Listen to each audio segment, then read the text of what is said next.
Fala pessoal, tudo bem com vocês? Deixa eu só ajeitar aqui para ficar melhor, né? Aí, já vamos ajustando aqui o nosso microfone. Pessoal, tudo bem com vocês? Tudo certinho, graças a Deus. Eu me chamo Tiago Araújo, professor Tiago Araújo aqui. E vamos lá, né? Olha só, eu trouxe já alguns comentários aqui para a gente não estar perdendo tempo copiando. E aí eu já preparei o quadro com informações para que você venha ter aí esse aproveitamento, tá? Olha só, eu trouxe esse nosso tópico referente a um dos últimos tópicos do edital que fala sobre a questão dos indicadores de desempenho, que fala e também sobre a qualidade social. Então nós vamos dividir essa nossa aula em duas partes, tá? A primeira parte que você está assistindo, nós vamos falar sobre os indicadores de desempenho e na nossa segunda aula nós vamos falar sobre a qualidade social. Ou seja, esse conteúdo aqui, ele é muito importante quando nós tratamos da qualidade do ambiente no qual nós estamos trabalhando. Então, quando o edital, lá em Conhecimentos Gerais, coloca esse assunto sobre indicadores de desempenho e qualidade social, ele pode trazer um leque de possibilidades. Dentro desse leque de possibilidades, galera, nós vamos ter aí tanto para as áreas da CEMOB, quanto da Guarda Civil Municipal, né, a Guarda Civil Metropolitana, quanto também para a área da educação do magistério, como você que está assistindo pode estar se preparando para qualquer uma dessas áreas. Então isso é muito importante para você. No caso, como nós temos uma parte específica do edital, nós vamos trabalhar essa questão dos indicadores de desempenho em cima dos dois nomes, das duas configurações que estão lá no nosso edital, que no caso é educação e saúde. Então, se nós fôssemos classificar aqui a importância geral dessa questão de indicadores de educação e saúde, eu seria mais contundente em trazer para você esse fator aqui, ó, a questão da saúde. Então, se eu fosse complementar aqui de 100% esse conteúdo, eu colocaria exatamente 90% de chance desse assunto cair na nossa prova. Então, cuidado nessas divisões, cuidado nesses fatores que podem estar aí ou podem vir sendo retratados na tua avaliação. Então, olha só, vamos falando sobre essa questão de indicadores de desempenho, colocando alguns pontos. Lá no teu PDF, aqui embaixo, você tem mais algumas informações para acrescentar, incrementar aí no teu material, no teu resumo. Quando se fala de indicadores de desempenho, a primeira coisa que eu tenho que entender é que a palavra indicadores demonstra algo, demonstra um estudo, um levantamento. Esse termo aqui, galera, ele é muito importante na questão organizacional, é muito importante na questão do que nós chamamos de fluxograma organizacional. Deixa eu só ajeitar aqui que tá para dentro, né? Pronto, aí foi, né?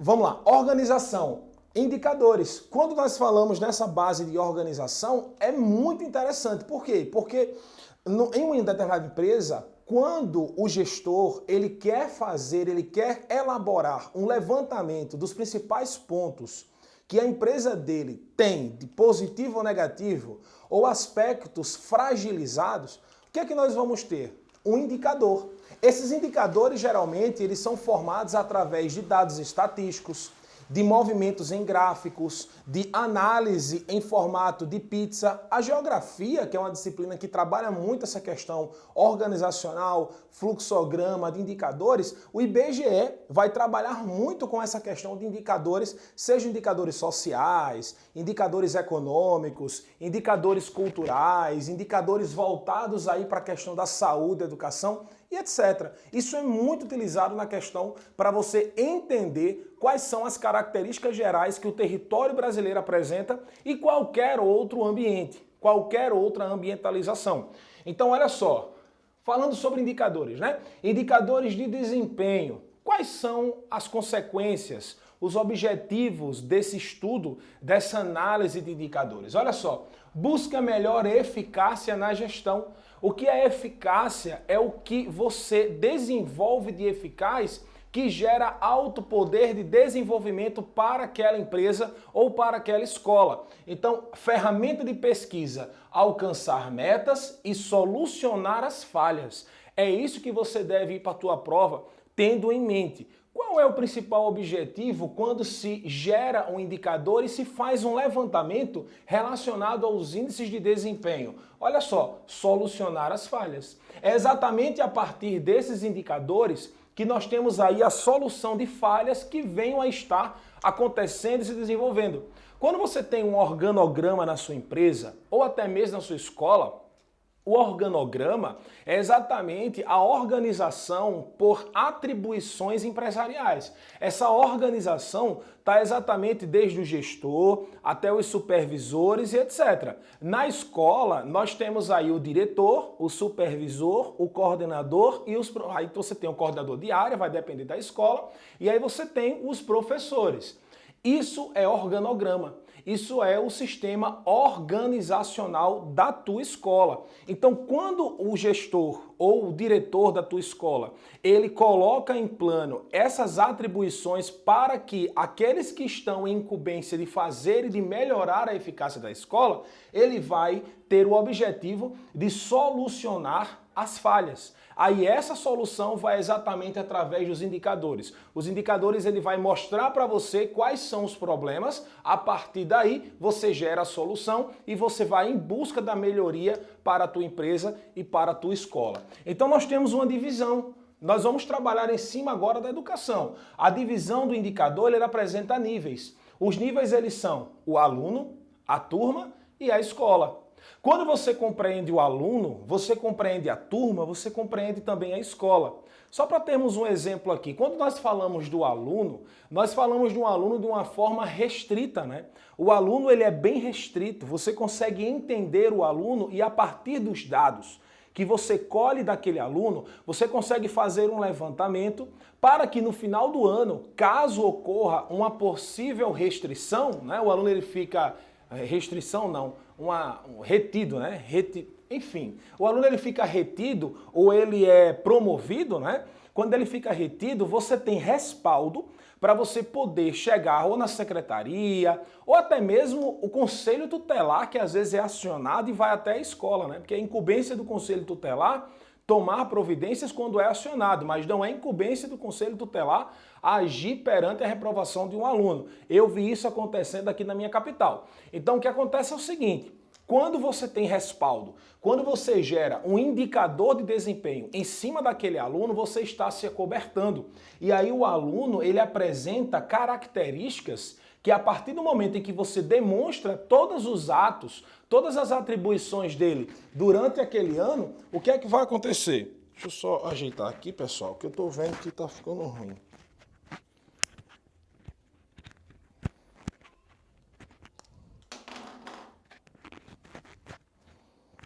Pronto, acho que agora vai melhorar, né? Tá, beleza. Aí o aluno é o seguinte, quando você chega no final do ano, né? Aí o aluno, ele diz assim, pô, fui reprovado, caramba, fui reprovado, e agora? Aí você pega todos os indicadores sociais e você lança, ó, tá aqui, ó aqui porque você foi reprovado, você fez isso, isso. Durante os meses tal e tal, você saiu tantas vezes de sala, o professor não conseguiu dar aula com... E aí, meu amigo, vem todo o indicador do aluno. E aí vem o da turma. Quando você tem o da turma, aí o negócio melhora. Por quê? Porque você vai gerar características para que aquela turma venha melhorar ou não. Você tem a eficácia, a solução das falhas. Quando você faz o levantamento da turma e você vê, por exemplo, você passou um exercício, né? E aí 23% da turma fez o exercício. Existe um problema aí. Foi feito um indicador em que a partir desse indicador você tem que solucionar as falhas e alcançar as metas. Isso acontece muito com alguns sistemas atuais. Por exemplo, algumas plataformas educacionais nas quais as escolas elas estão ofertando para os pais, estão adotando, está acontecendo muito isso. Eles estão adotando essas plataformas que apresentam indicadores de desempenho para se acobertar no final do ano para uma possível reprovação e para que o pai ele tenha um controle maior em casa. Quando o aluno ele faz a prova, a nota ela vai para o aluno, para a escola e para os pais através do e-mail. Isso daí é a tecnologia sendo aí favorecendo, né, os indicadores nas escolas. E aí vem a escola. Isso aqui é um problema, pessoal. Sabe por que é um problema? Porque quando você tem um indicador social que mostra um indicador de desempenho da escola, isso daqui gera um ranking. Isso aqui foi bem polêmico em determinada época, isso há uns 2, 3 anos atrás, quando saía um indicador de desempenho das escolas no ranking do Enem. Não sei se vocês chegaram a ver isso daí. Escola, primeiro lugar geral no Enem, primeiro lugar, segundo lugar, terceiro lugar geral no Enem, e aí gerava o ranking das escolas, e aí, meu amigo, era um problema. Por quê?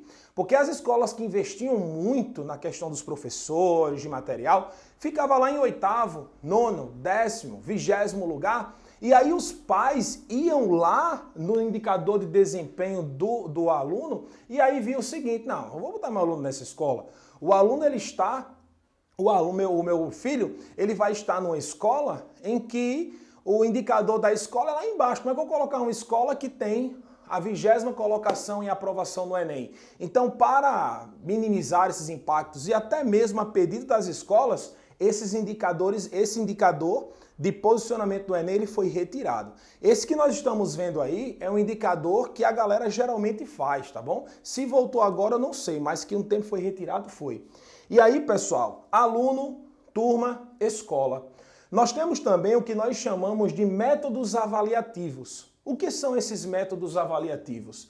É a qualidade, produtividade, né, e o serviço. São 3 características de métodos avaliativos que vai, em conjunto, gerar um desenvolvimento para os indicadores de desempenho. Mas, Thiago, me diz uma coisa, para que esses indicadores eles venham ser postos em prática, é necessário esses 3 fatores? Sim, você pode pesquisar aí quais são os métodos avaliativos que geram os chamados indicadores de desempenho, que você vai ver isso daí com mais calma e você vai poder constatar aquilo que eu estou falando para você aqui na nossa aula. E aí nós temos a qualidade. Quando você faz o levantamento da qualidade do serviço, você começa a observar a escola, você começa a observar as cadeiras, você começa a observar o local, o deslocamento, a logística, a portaria, você começa a observar também como o aluno ele vai se deslocar de uma área a outra com mais segurança. A produtividade. Quando você tem uma produção geral e aquela produtividade gera desenvolvimento para o local onde você está trabalhando. Foi o meu ventilador que caiu. Vamos continuar. E aí você tem aqui, ó, o serviço. Quando é que esse serviço ele vai ser eficaz? Quando é que esse serviço ele vai gerar um padrão a ponto de gerar uma maior qualidade para a minha empresa ou para a minha escola? E aí nós vamos ter as variáveis. Tiago, o que é essa variável? São características que vão, a partir do momento em que você colhe, você começa a fazer esses métodos avaliativos e aí você tem um indicador. Por quê? Você começa daqui. Você tem a evasão escolar do aluno, a média escolar dos alunos, você tem o índice de aprovação, você tem as horas trabalhadas por docentes para que o montante final seja uma característica positiva, você tem o índice de satisfação do aluno e as tecnologias utilizadas para a melhoria do ensino e da aprendizagem. O que acontece? Essa questão da satisfação do aluno é bem polêmica. Por quê? Porque as escolas fazem isso é muito chato. As escolas geralmente chamam 2, 3 alunos de cada turma, que geralmente são os melhores, aqueles que se destacam na turma, e aí começa a perguntar, rapaz, professor Tiago, me fala aí do professor Tiago. Aí se o aluno gostar do professor, ele vai emplacar, ele vai dizer, ó, professor Tiago é top, meu amigo, professor Tiago é show, professor Tiago ele dá aula, tal, isso, aquilo, outro. E se o aluno não gostar? E aí? Aí o aluno vai dizer, rapaz, professor Tiago, gosto não, pense numa aula bosta. Aí começa, né? O que acontece é que existe uma média, né? O diretor ele faz aí um levantamento de 30 turmas, o professor Tiago tem 15 turmas, e aí uma turma fala mal dele. Claro que não vai entrar no dado estatístico.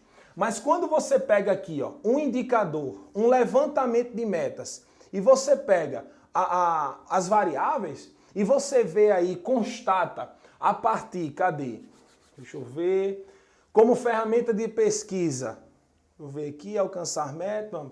Eu falei ainda agora. Quando você pega uma proporção de dados estatísticos em que você tem aí 80% das turmas de Tiago falaram mal dele. Pô, caramba, aí tem um problema. O problema não está na turma, o problema está no professor. E isso tem que ser revisto, isso tem que ser revisado. A mesma coisa vai acontecer com a média escolar, né? E os indicadores de aprovação. Acontece também na questão do Enem. O aluno ele faz o Enem, tem aprovação, beleza. Não tem aprovação, entra para o dado estatístico de reprovação aí de alunos que não alcançaram a média, tá? Outro ponto interessante também são as notas. Os alunos geralmente, quando eles possuem uma nota alta, elevada, acima de 7, que é a média em várias escolas pelo Brasil, o professor ele gera uma aprovação, ele gera um indicador de desempenho. Ou seja, a turma teve um ótimo desempenho naquela disciplina. Mas se ele tem uma média aí de 60% da turma tirou nota baixa, pô, ele tem que rever aquilo que está acontecendo naquela turma. Se aquela turma está passando por alguma dificuldade, quais são as questões que estão fazendo com que aquela turma ela venha ter dúvidas. E aí o professor ele tem que trabalhar em cima disso e o gestor também tem que trabalhar em cima de problemas de déficit na sua empresa relacionado ao estudo e ao levantamento feito em cima dos indicadores de desempenho. Ok, pessoal? Então espero ter ajudado sobre essa questão dos indicadores. Fica essas dicas aqui, tá bom? Tiago, é só isso? Bom, esse conteúdo é muito amplo, é muito vasto. Mas o que realmente pode cair, aqui está o miolo do pão, né? Aqui está exatamente o pulo do gato. Ou seja, é aquilo que você precisa para a tua prova saber lá na hora da tua prova, beleza? Galera, um grande abraço, que Deus abençoe vocês e vamos para a nossa aula parte 2. Valeu, galera!